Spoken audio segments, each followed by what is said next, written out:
Hi everyone, Stu here, lead designer on Impact Winter, and today I'll be taking you through our latest dev update. So in our previous video we highlighted the changeable weather, but today we're going to take a look at Acolyte's menus and the game's dynamic event system.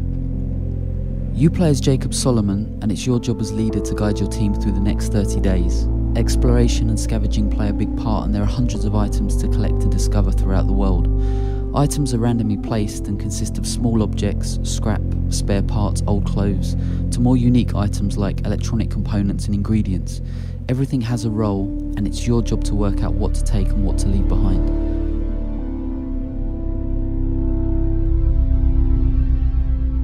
We've recently added Acolyte's menu system to the game, which lets you track your surroundings, organise your items, view your team's stats and any events that are currently active.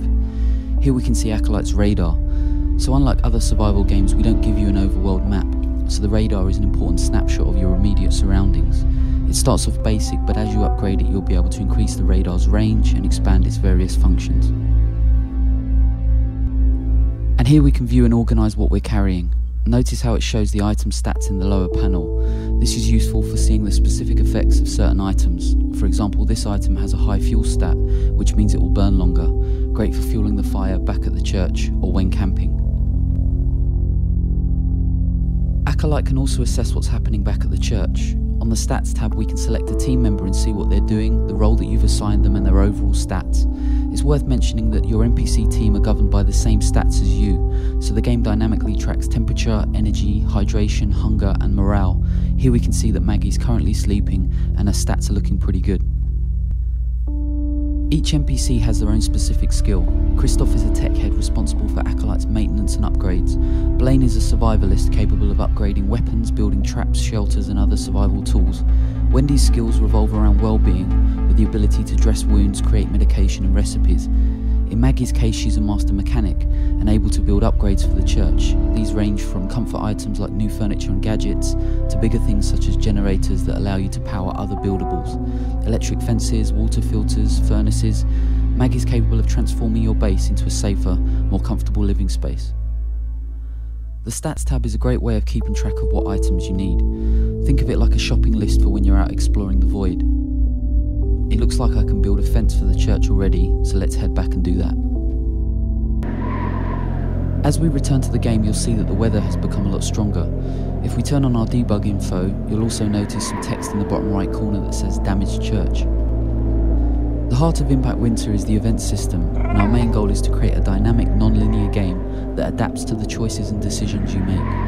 No missions or moment-to-moment story beats. The game has a beginning and an end, but what happens in between is unique to you. The damaged church is a good example. A storm has formed, and alongside Jacob's temperature falling faster, the church has become affected by the bad weather. Before we head back, let's use Acolyte's scanner to search for any nearby dig spots. As we switch back to the radar, you can now see it shows any dig spots in the area. These can be melted using Acolyte's thermodrill. Also notice how the menu system has become affected by the harsh weather. This can be fixed via an upgrade.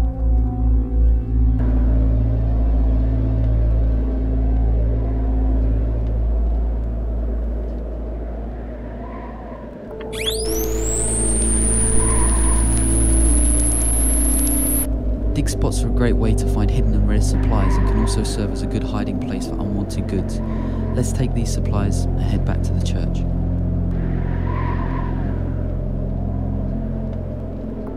It's important to remember that Acolyte has a battery level. Using his various features like light vision and scanning will lower it quicker, and when it drains, Acolyte enters power save mode and has to be carried.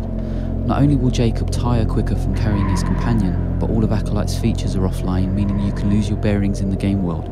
However, you'll be able to craft items and track your journey in case of such emergencies, but we'll talk more about hunting and survival skills in a future update. As we arrive back at the church, you can see there's a hole in the roof. As leader, you now have a choice to make. Do you find the items required to repair the church or continue with other plans?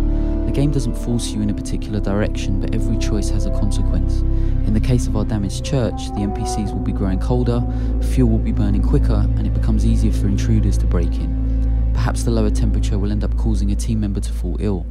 Impact Winter is full of these knock-on effects, creating a truly dynamic game world.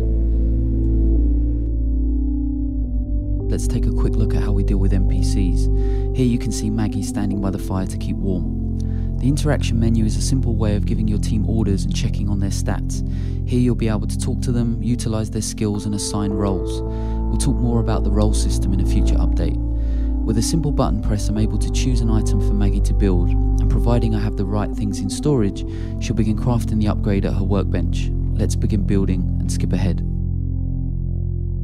Once the upgrade is complete, it's ready to use. Here we can see our new protective fence, which lessens the chance of scavengers and dangerous wildlife.